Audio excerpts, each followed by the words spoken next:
what's going on? It's Matt Polis, and it's time for another episode of MeatSauce for Tuesday, April the 6th, 2021. This is episode number 25. Welcome back, and thanks for joining me. I hope the last week or so has treated you well.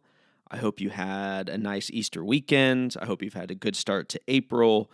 The weather is really heating up here in Southeast Michigan. I think the high today is supposed to be like 79 or 80 degrees. Holy cow.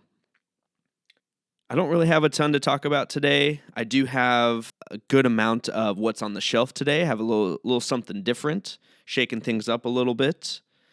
And as always, then getting into some sports. So with that, let's go ahead and get into this week's edition of What's on the Shelf.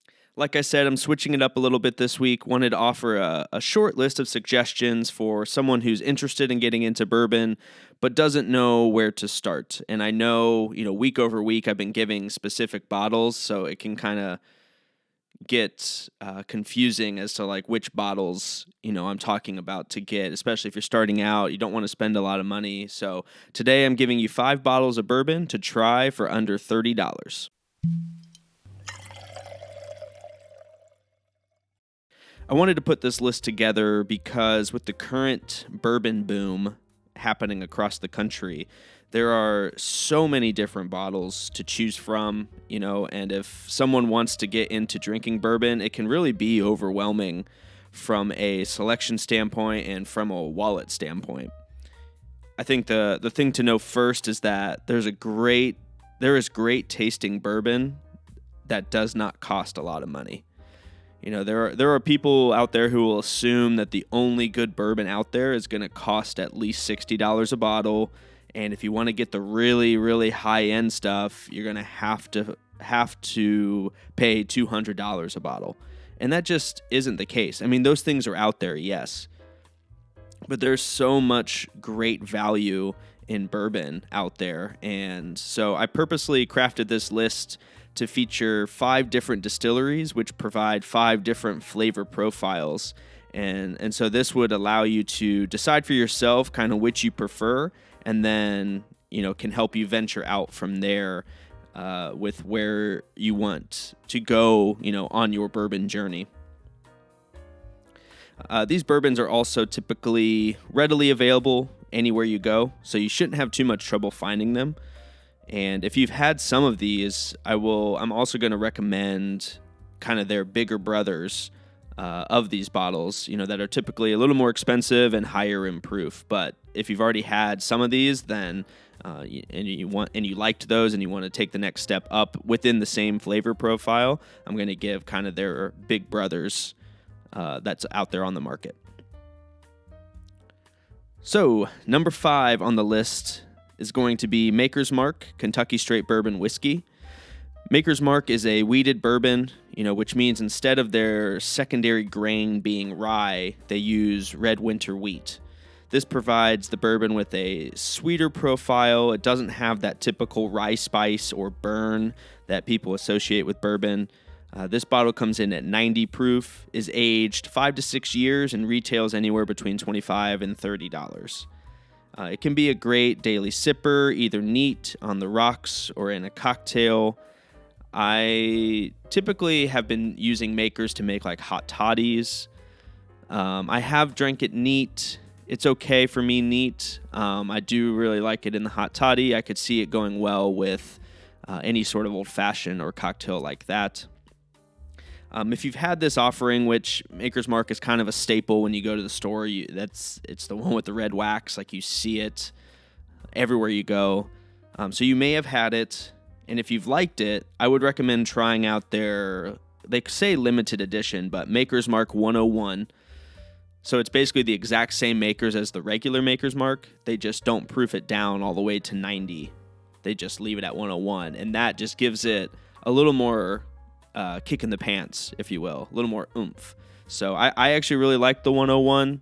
Like I said, they say on the box it's a limited edition, but I've seen it. It's all over Michigan, so they have a crazy amount of it. So I think it was mainly meant for like a holiday release, but I've gone into several liquor stores and they just have boxes of them. So They also have their Maker's Mark cask strength version, which is, again, the same exact makers at the 90 proof. They just don't proof it down at all. So what it exits the barrel at is where they bottle it at as well. So those are also good. It just gives you a little bit of different flavor profile, a little bit more oomph. And yeah, so that's Maker's Mark at number 5.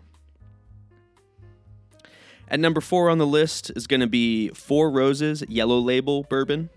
Now, this is one I have not had personally, although I have had the bottle up from this one, which is the Four Roses Small Batch. I think I did an episode of What's on the Shelf with that.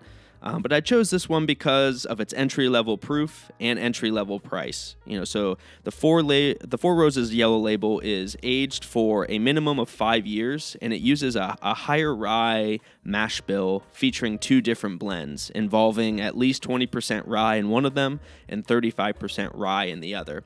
So compared to the Maker's Mark and its wheated mash bill, the Four Roses is going to give you a little more of that rye spice, if that's your thing. So I would almost recommend, maybe even getting both of those, the Maker's Mark and this one, the Four Roses, and just seeing the difference. Because again, with the Makers, you're not going to have that rye spice because of the red winter wheat. But then with the Four Roses, you're going to have 2 high rye mash bills, so you should have a little bit more of that spice. Again, if that's something that you enjoy in your bourbons. And if you don't know, then I would recommend just getting a bottle and trying it, because you really won't know until you try.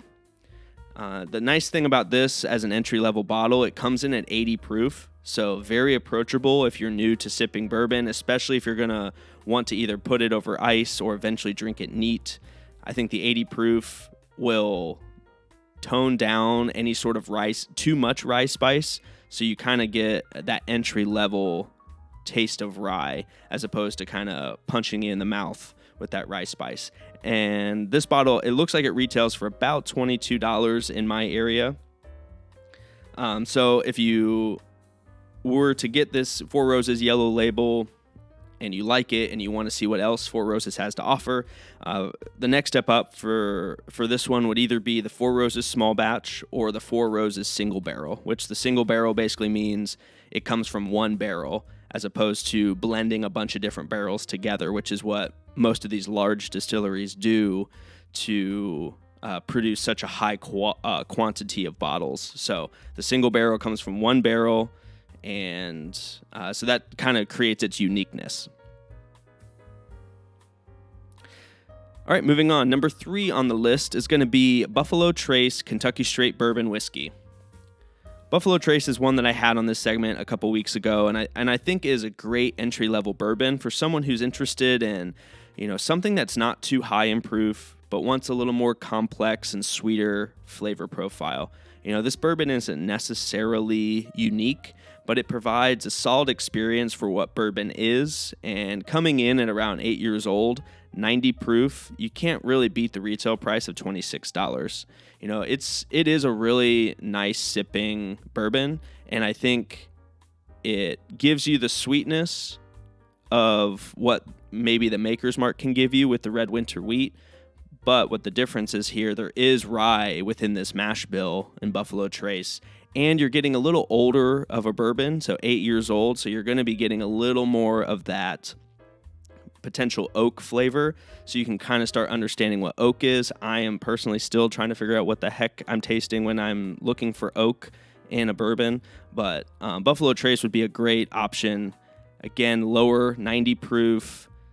It does have a sweet overall profile with a little bit of rye spice and some oak on the back end, being that 8 years old. So for $26, again, it's a great sipper. It's incredibly popular. I think this Buffalo Trace has really allocated bottles all over the country that are impossible to find.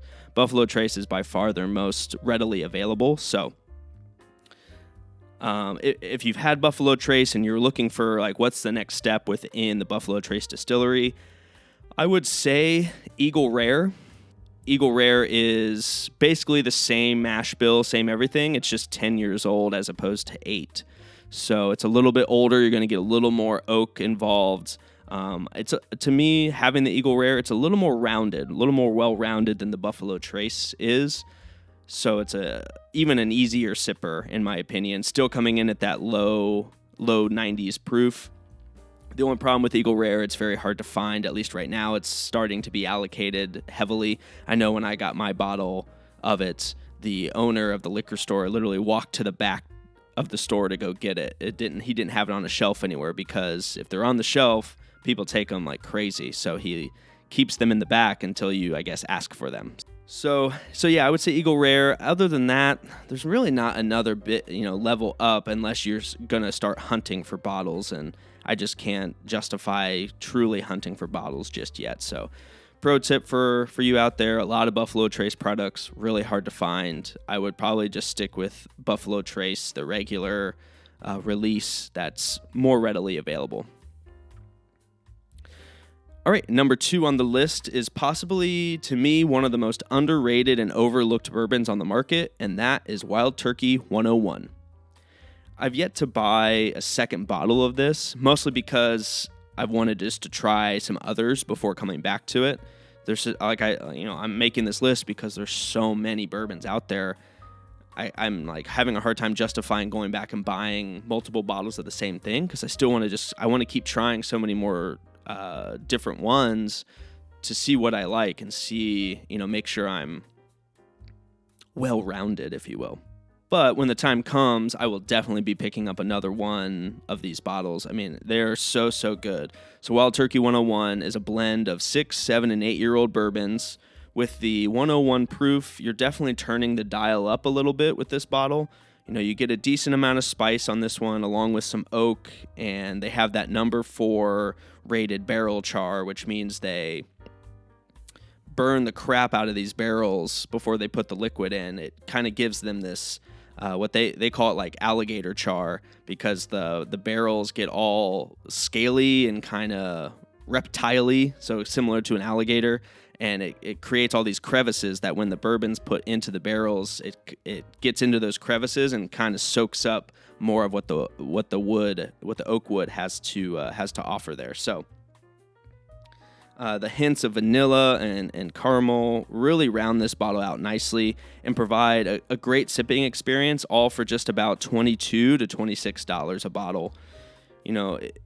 I really like the 101. I really like Wild Turkey in general. I think this one is a great next level up from even some of the ones I've mentioned today, just because of the higher proof, and you're still getting 6, 7, 8-year-old blend of bourbon, which is really, a good deal for under $30, and you have the 101 proof. So again, you're cranking it up just a little bit, so if you're really just drinking bourbon for the first time, trying it neat, I would say go with some of the ones I mentioned earlier, just because of the lower proof point. And if you feel like you feel comfortable with that 90 proof, go up to the 101. It's not that much of a difference, but you will definitely notice more of a punch, I think. I kind of just went for a lot of the higher proofs right off the bat, mostly just because I don't really know why. I don't know why I just kind of went for it, but I've been able to kind of handle it, so humble brag.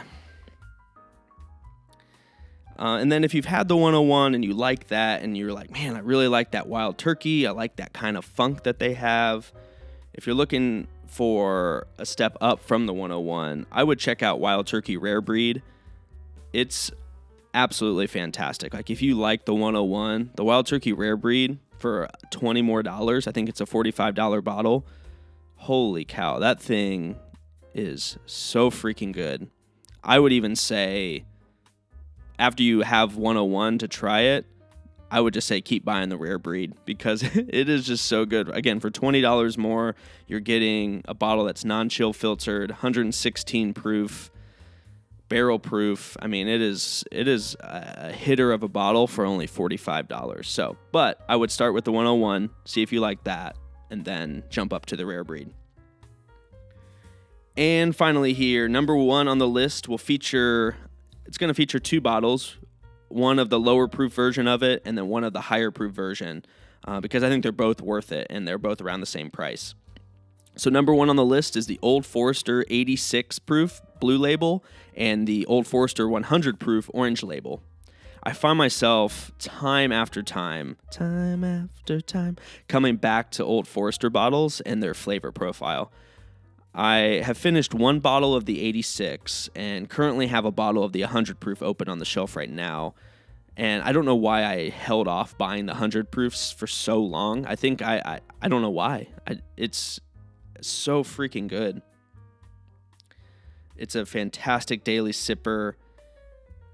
It provides such a rich experience of sweet caramel, and there's this ever so like apparent banana note within Old Forester and really the Brown-Forman family. There's just this kind of banana, either banana runt, banana bread, kind of depending on which bottle you have.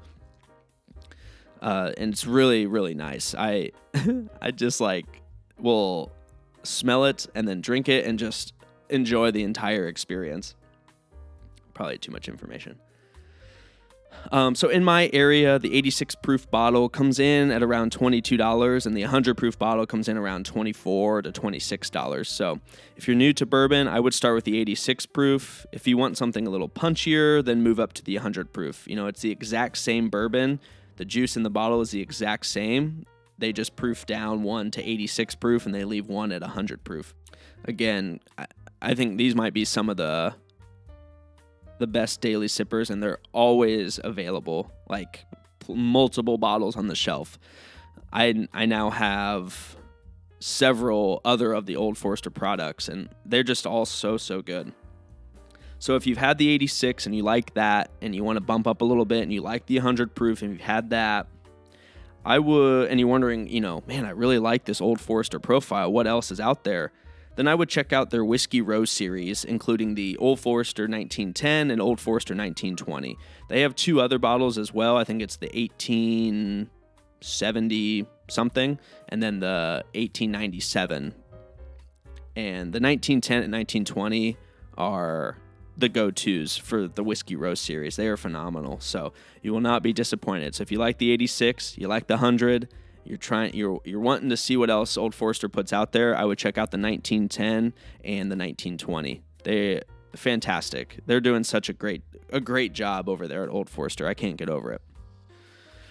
All right, so there you have it. 5 bottles that I think offer a wide variety of flavor profiles, can be a great starting point for figuring out, what you like to taste in your bourbon, whether it be sweet, spicy, or a good mix of both.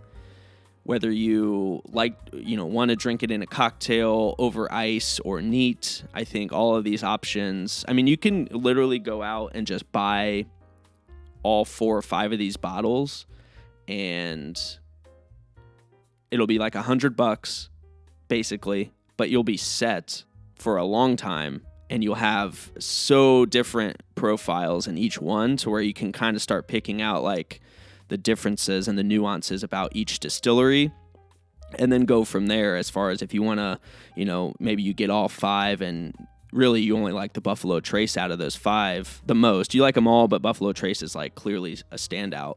Then it's like, okay, well, now how do I get the Buffalo, the next step up in the Buffalo Trace lineup?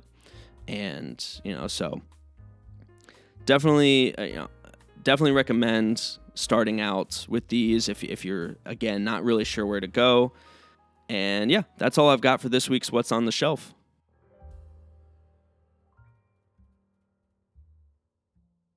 All right, let's get into a little bit of sports from the past week. Sports. Do you see that Gonzaga UCLA game Saturday night in the Final Four? Holy cow. What an amazing game from start to finish. It was back and forth the entire time. Just when I thought one team was starting to pull away, the other team was like, nope, come back here. Then you finish the second half. With going to overtime, and then you finish overtime with nearly a half-court shot to win the game. Just unreal. An unreal game. I remember, in those final seconds of overtime when UCLA scored, I was like, oh, here we go. 2 overtimes, can't believe it. And then UCLA did not do, I don't know what it was. I don't know if UCLA didn't do a good job or Gonzaga did a great job of pushing the ball up the floor and not wasting any time, because UCLA was not ready for that guy to be basically at half court with like a second and a half left. So pretty amazing finish. Shout out to Mick Cronin and UCLA. Fantastic tournament. Played their butts off. I mean, they were an 11 seed. They played in the play-in game against Michigan State at the very beginning of all this. So shout out to them. Shout out to Gonzaga. And then you have the game last night. Gonzaga looked, I mean, they didn't look the same that they've looked all tournament or all season. I don't know if they were tired. They just were kind of off. They just had an off night. But Baylor, nothing can take away from what Baylor was able to do. Regardless if Gonzaga was, maybe off a little bit, Baylor was unbelievable. All facets of the game. Defense, they just swarmed like a freaking hive of bees to the ball. Like it was, and the speed in their point guard, I think last name Mitchell, he flies around the court. And they were just relentless. If somebody made a mistake, they were right back where they needed to be to make a play. Like within seconds. Like there was no time for pause or to let up. Like they dominated the entire game. Well deserved by Baylor. Can't get over how well they played. And obviously they dominated Houston in the Final Four as well. Like I didn't even plan to talk about that game because it was just total domination. So shout out to Baylor. Shout out to Gonzaga. What a great tournament. I'm so glad I watched so many games. I watched literally so many games, and it was just, every single one was just so fun. So NCAA tournament, they just do such an awesome job with everything. I don't think it'll ever be like this again, but I kind of like everything being played in one city. I don't know what makes that fun, but it was just kind of neat to feel like, they're in this bubble, although I'm sure the bubble was not healthy for the players as far as being basically hotel room, basketball court, not getting to be a human for a month. But great job to everybody involved in setting that whole thing up with the COVID protocols and in all of that. So such a fun tournament for us fans to sit at home and watch, and fans even, getting to go and watch. Pretty awesome. All right, here, before I get to some Reds updates, I wanted to give a quick shout out also. Lots of shout outs today. Shout out. Shout out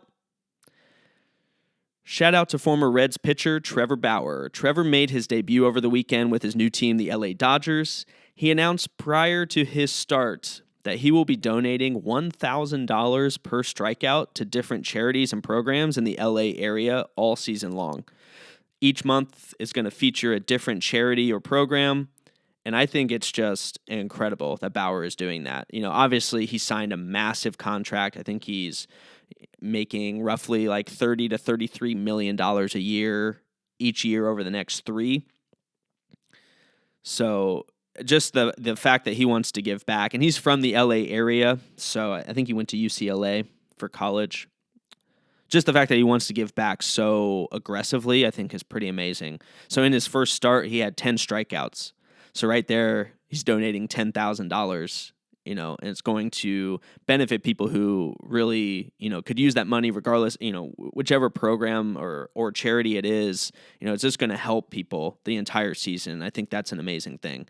And it's, Trevor Bauer's a workhorse. He's a strikeout machine. There's definitely a possibility that he's going to record 200 strikeouts this season. And, like I said, he's always been a high strikeout guy. So think about 200 plus strikeouts, $1,000 a pop. It just makes me want to root for Trevor even more, except against the Reds, of course. So kudos to you, Trevor. I think that's amazing. So Trevor, if you're listening, give me a call. Let's talk. I'll have you on the podcast. It'll be great. Speaking of those red legs, let's get into some highlights from the first few games of the season. I will say first, before I get into my fandom, baseball is such a hard sport to judge with such a small sample size. It's a incredibly long season. Obviously, a lot can change over the course of the season, but everyone wants to see their teams at least start off strong and look like they have it figured out from the beginning. Even if there are moments throughout the season where they struggle, and the Reds are going to struggle at some point throughout the season. It's just going to happen. It's part of the daily grind of the game. And so opening day was a balmy 38 degrees last Thursday. And it was clear that Luis Castillo was having some control issues from the cold weather, not able to grip the baseball as well as he probably wanted to.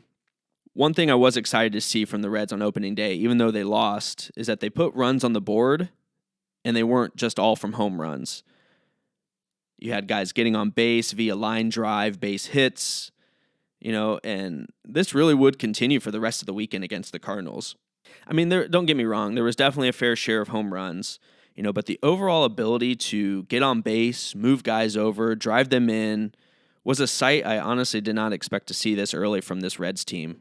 All last season, it was home run or bust, and frustrating. You get one guy on, and you just don't get him in because, you don't hit a home run. So to see that difference just in the first series of the season, pretty amazing. It's really, really good. There's clearly been a difference in offensive approach. Now I don't know if the coaches have adjusted what they're doing from last year or if the hitters have bought in more into this style. Maybe the coaches were preaching this last year and it just didn't come to fruition. But, maybe the hitters are, buying in, so to speak. But you would think, hitters want to just hit the ball. They're not thinking about home runs. But it comes across to the fans as, when you're just hitting fly balls all the time, that they're just trying to hit home runs. But to see them have more level swings, driving the ball into the gaps in the outfield, just, putting the ball in play, making the defense make the plays. And it was evident over the weekend, like St. Louis's defense, not ready, because we put the ball in play a lot, and they had a ton of errors. So it was clear, you just put the ball in play, and again, put the pressure on the defense to make a play. Run hard, be aggressive on the base paths, and force the defense to get you out. But again, obviously, a long season, a lot can happen.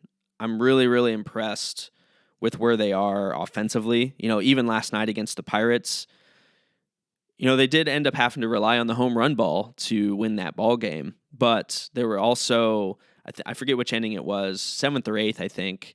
They got a couple extra runs by base hits, getting a couple guys on, moving them around the base paths. It's been a clinic so far offensively, and it almost feels like this is what everyone was expecting when we signed Nick Castellanos, before the season last year, and Mike Moustakas and Shogo Akiyama, even though Akiyama's still out right now. But you're just seeing this team able just to string hits together. Jonathan India, holy cow, I'm going to get into him in a second here. The bullpen, shout out, seems a lot deeper than I initially realized. I think I mentioned here last week I was concerned about bullpen depth, but they were bringing in guys that were throwing strikes, getting themselves out of jams. It almost feels like a more major league ready, major league experienced bullpen. You have Cam Bedrosian, who was with the Angels for a while. He's looked great so far. You have Cionel Perez, who came from the Houston Astros, so another guy with major league experience. Sal Romano, who's been up and down within the Reds organization. Sean Doolittle, who has plenty of experience, including winning a World Series as a closer. And then you have Carson Fulmer coming over from the White Sox, who also has a solid amount of experience in the majors.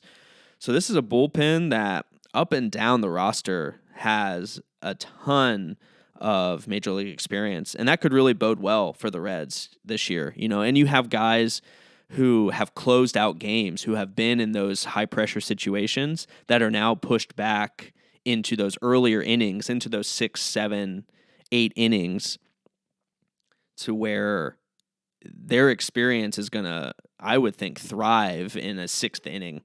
Seeing Sean Doolittle come in, throw 95 in the 7th, I'm all about that, So it was impressive this past weekend. Again, just watching guy after guy come into the game, record outs, strikeouts, and up until last night, we hadn't even seen Amir Garrett or Lucas Sims yet this season, So it's like fourth game. It took until the fourth game to see our two best relievers. I think that's pretty awesome.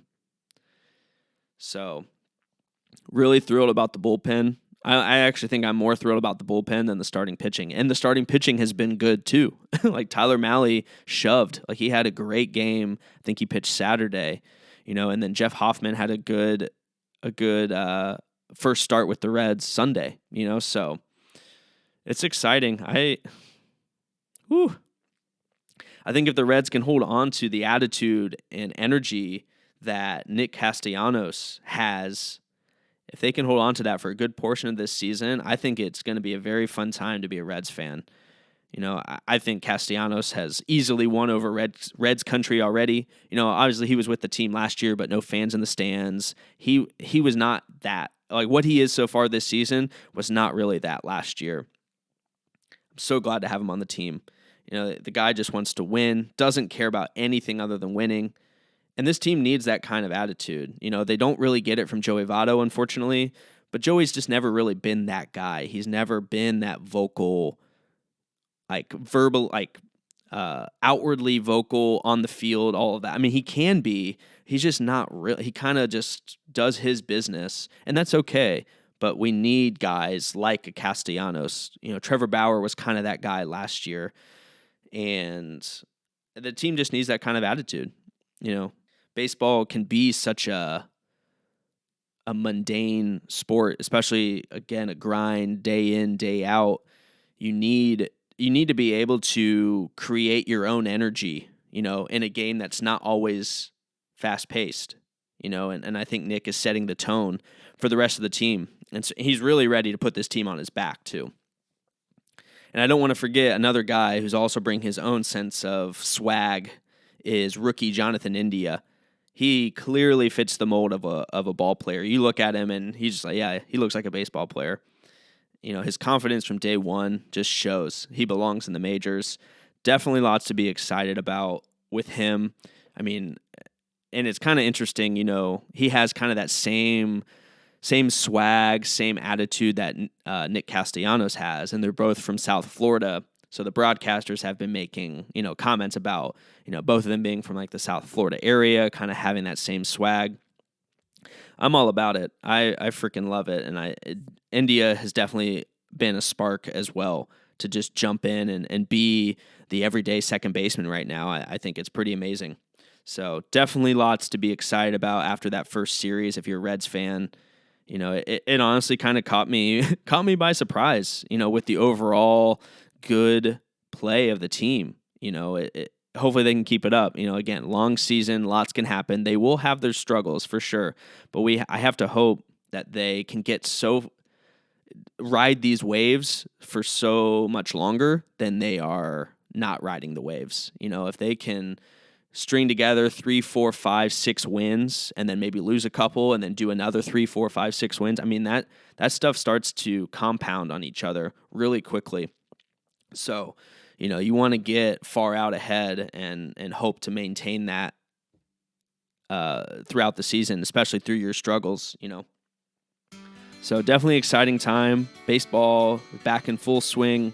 Haven't watched too many other games just yet, so I have to see what else happens, but really excited as a Reds fan right now. There's some really good stuff happening.